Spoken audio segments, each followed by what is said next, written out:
जब हकीकत खुली तो पता चला 100 घर बेवाओं के ऐसे थे जो मेरे हसन के दस्तरखान से चलते थे।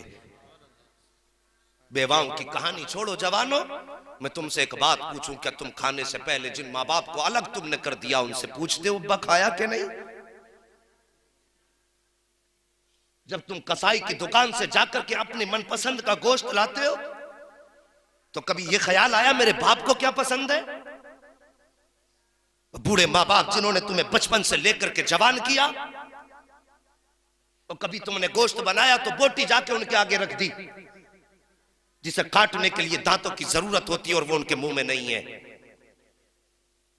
या उनका पेट भराना चाहते हो या उन्हें तड़पाना चाहते हो। बाप की रजामंदी तो ये थी, अगर तुझे पता था मेरे बाप के दाढ़ दांत कमजोर है तो तू उसके ऐसे खाना बनवाता। कई तरीके ऐसे गोश्त के होते हैं कि जो इंसान सिर्फ मसूड़ों से भी खा सकता है। हम कभी अपने बाप का ख्याल नहीं करते, पड़ोसी का ख्याल खाक करेंगे। याद रखो जवानों, गरीब नवाज की कॉन्फ्रेंस पूरी जिंदगी करना और नस्लों को ये आप वसीयत करके मरना कि जब तक जिंदा रहना मेरे गरीब नवाज के चर्चे करते रहना। लेकिन उससे ज्यादा भी अहम और जरूरी बात यह है कि ये महफिलों में आना भी तभी कामयाब है जब हमारे घर में बैठा हुआ बूढ़ा माँ बाप हमसे राजी है।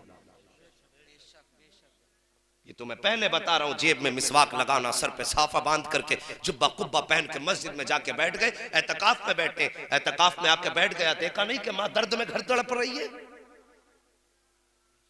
हाँ, एतकाफ भी रब को वही प्यारे होते हैं जो माँ बाप की खिदमत के बाद किए जाते हैं। बेशक बेशक। वो जवानों रोजी के लिए मारे मारे फिरते हैं, बिजनेस में बरकत नहीं है, कारोबार में बरकत नहीं है। बरकत ना होने की वजह सिर्फ ये, कहीं ना कहीं हमने माँ बाप का दिल तोड़ा है। हाँ, अगर हम ये समझते हम अपनी तदबीर से कमाते हैं, अपनी मेहनत से कमाते हैं तो सोच गलत है। बरकत उसी के लिए घर में होती है जो खाने से पहले माँ बाप को खिलाया करता है। जरा सी 2 रुपल्ली की कमाई हुई, बीवी ने कहा सुनो जी, अगर अभी से सब लुटाते रहोगे बच्चों के लिए क्या करोगे? समझ में आ गई बैल के एकदम। 2 ही बातें एकदम बैल के दिमाग में उतर गई कि सही कहा कि हर महीने 5000 भी बचेंगे तो 12 पंजे 60। गणित पढ़ा रही है जिसे खुद नहीं पता कि 60 लिखे कैसे जाते। हाँ, वो पढ़ा रही है बैठ के 12 पंजे 60 का 1 साल के 60,000, 2 साल के 1,20,000, 4 साल के। अरे यार मैथ तो आता है ना। कितने? 2,40,000 उंगलियों पे गिना दिए। इसकी समझ में आ गया ओ नादान, तेरी बीवी ने तुझे इतना पढ़ा दिया कि अगर घर वालों पे लुटाओगे बच्चों के गुजारे कैसे होंगे। जब बीवियां ये कहा करें तो उसके सामने मुस्तफ़ा का फरमान खोल के रख दिया करो। आओ मेरे नबी की तारीख उठा करके देखो, अभी आपने ऐलान नबुव्वत नहीं फरमाया है, मक्के के बाजार में सरकार जा रहे हैं। आपने देखा एक जवान अपने बाप का गिरेबान पकड़ के लाया है और उसको गालियां बक रहा है। मेरे सरकार ने बूढ़े बाप पे जुल्म होते देखा, गए जाके जवान की कलाई पकड़ी, बूढ़े का गिरेबान छुटाया और छुटाने के बाद फरमाया कौन है ये, तेरा क्या लगता है? उसने कहा ये मेरा बाप है। आप फरमाते तू इसे क्यों मार रहा है? जैसे उसने इतना सुना ना, कहने लगा आप कौन है? आप फरमाते बता तो सही से क्यों मार रहा है? उसने कहा कि मैं क्यों बताऊं, इसी से पूछो। जैसे मेरे नबी ने बूढ़े की तरफ तवज्जो की है, खुदा की कसम अभी जबान नहीं खुली थी कि आंखें बूढ़े की बरसनी शुरू हो जाती है और हर जवाब से पहले बूढ़े ने कहा था मेहरबान बता तो सही, आज तक मक्के में कोई ऐसा नहीं आया जिसने किसी पिटने वाले का गिरेबान छुड़ाया हो। आज तक कोई ऐसा नहीं आया जिसने मजलूम की आकर के मदद की हो। बता तो सही तू कहाँ का रहने वाला है, तेरा नाम क्या है और बता तेरा रिश्ता किस खानदान से है। मेरे नबी फरमाते हैं बाबा मेरा नाम न पूछ, बस इतना बता तेरा कसूर क्या है, ये तुझे क्यों मार रहा है? बूढ़े ने कहा था आने वाले, बात यह है कि जब तक मेरे पास पैसा रहा ये मेरी कमाई खाता रहा और जब कमाई खत्म हो गई है तो अब मुझसे कहता कि मैं इसके ऊपर बोझ बन गया हूँ। मेरा खांसना इसे जहर लगता है, मेरा बोलना इसे जहर लगता है और ये मुझे इसलिए बाजार में लेकर के आया है ताकि गुलामों की लाइन में खड़ा करके बेचे और उसका पैसा जाकर के ये इस्तेमाल करे। मेरे नबी ने इतना सुना है, जवान के सीने पे घूंसा मारा और इरशाद फरमाया नादान अगर अमीर बनना चाहता है तो इसे बाजार में ना बेच, अमीर बनने का मैं तुझे रास्ता बताता हूँ। उसने कहा कौन सा रास्ता? आका फरमाते हैं जा बूढ़े बाप को घर लेके चला जा, इसकी रातों दिन खिदमत किया कर। याद रख जब सारी दुनिया सो जाएगी और तू खर्राटे की नींद भर के सोएगा, तू दुनिया से गाफिल होगा। रात के अंधारे में जब इस बूढ़े बाप के हाथ उठेंगे और इसकी धीमे धीमे पलकें खुलेंगी और बहकती जबान हिलेगी, इसके कांपते होठ खुलेंगे और ये हाथ उठा के कहेगा या अल्लाह मेरे बेटे ने मेरी खिदमत का इंतजाम किया है, तो इसके नस्ल की रोजी का इंतजाम फरमा दे। आका फरमाते हैं तू इसको बेच करके अमीर बनना चाहता है, अमीर ऐसे बना चाहता है। जब ये दुआ करेगा इसके हाथ उठेंगे तो हाथ नीचे बाद में आएगी, खुदा की रहमतें तेरे दरवाजे पे पहले आ जाए। बेशक सुभान अल्लाह सुभान अल्लाह, वाह वाह वाह। अगर अमीर बनना चाहते हो और कौम की बेटियों, कौम की शहजादियों, तुम्हारे भी माँ बाप हैं, तुम भी किसी की बेटी हो, यहां आकर के किसी बेटे को बाप के खिलाफ खड़ा मत करना।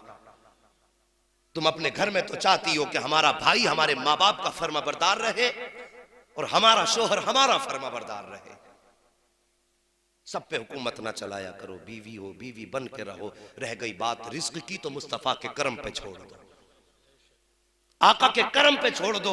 फिर तुम इतनी तदबीर से नहीं कमा सकते हो जितने मुस्तफा के करम से तुम्हें मिल जाएगा।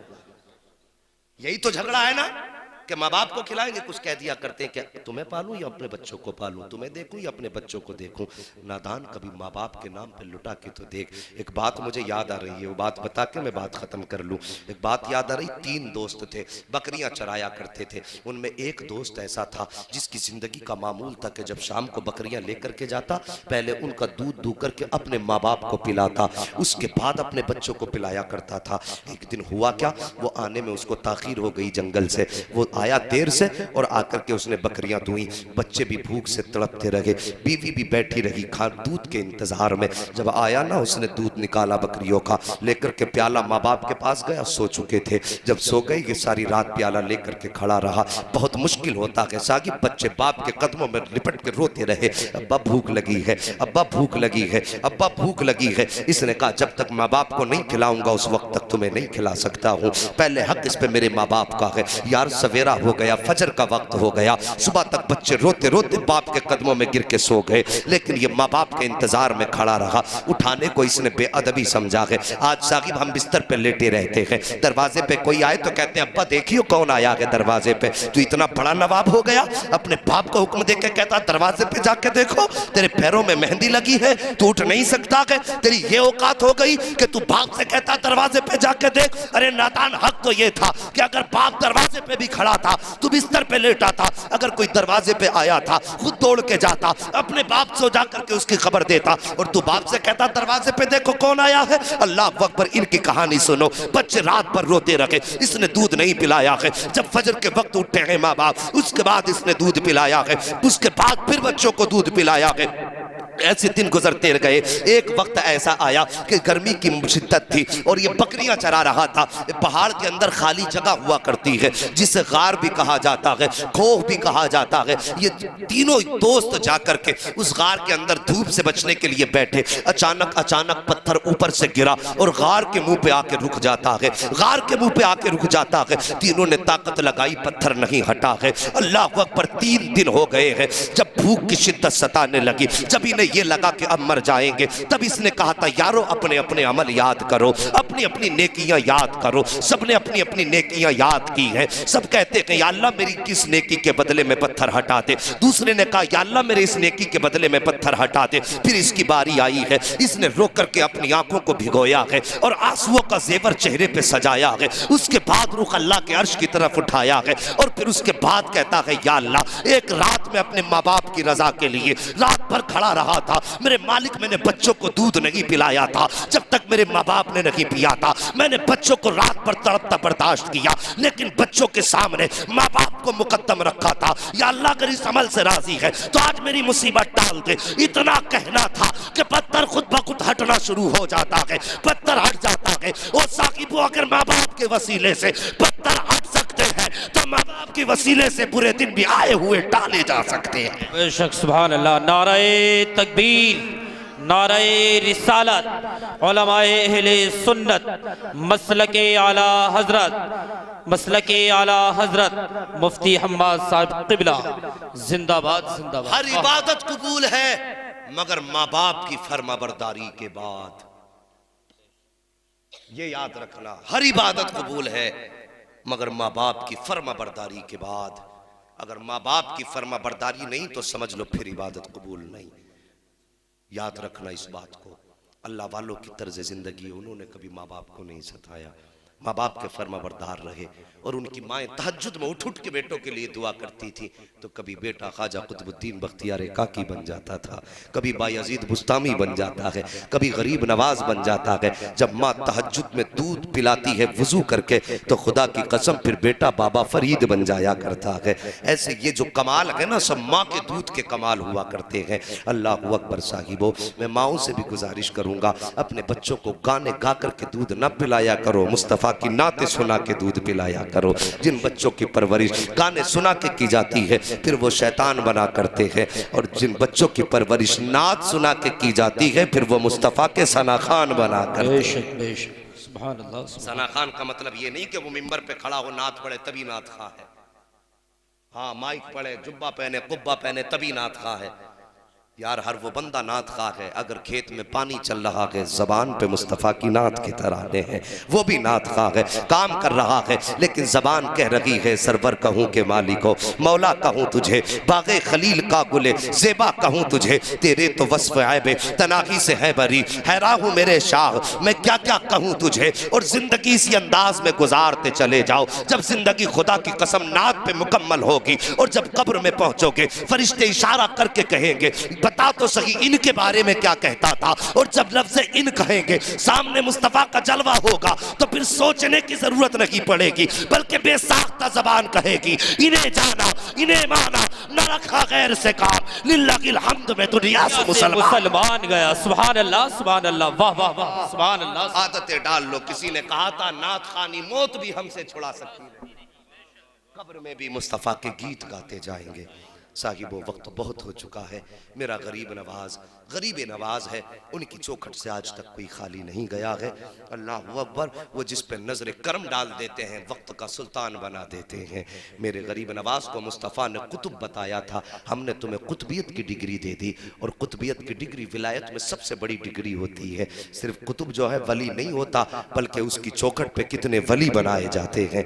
आज तक गरीब नवाज की चौखट से कोई हिसाब नहीं, कितने वली बना के निकाले गए होंगे, कितने गौस बना के निकाले गए होंगे, उसका कोई हिसाब नहीं है। और फिर वो ठहरे मेरे मुस्तफ़ा के शहजादे। वहाँ तो ये भी नहीं देखा जाता है कि पापी आया है कि नमाजी आया है, अच्छा आया है कि बुरा आया है। उनकी चौखट का तो मामला है कि बंदा व मोहताज व गनी एक हुए, तेरे दरबार में पहुँचे तो सभी एक हुए। जब उनके दरबार में पहुँचते हैं तो फिर कहानी ये होती है कि एक ही सफ में खड़े हो गए महमूद वयाज, ना कोई बंदा रहा ना कोई बंदा नवाज। और जब देने पे आते हैं खुदा की कसम हाथ जिस समत उठा गनी कर दिया, मुझे पहले समाहत पे लाखों सलाम। ये उनकी सखावतें हैं और उनकी शान। बस आखिरी बात कह दूं, तेरी नस्ल पाक में है बच्चा बच्चा नूर का, तू है ऐने नूर तेरा सब घराना नूर का। अला इन्ना औलिया अल्लाह ला खौफुन अलैहिम वला हुम यहज़नून। अल्लाह के वलियों को ना कोई खौफ है ना कोई रंज है। ये बात याद रखना, कुरान ने वार्निंग के साथ की है। क्यों नहीं है उन्हें खौफ? इसलिए कि उनकी रजा रब की रजा में है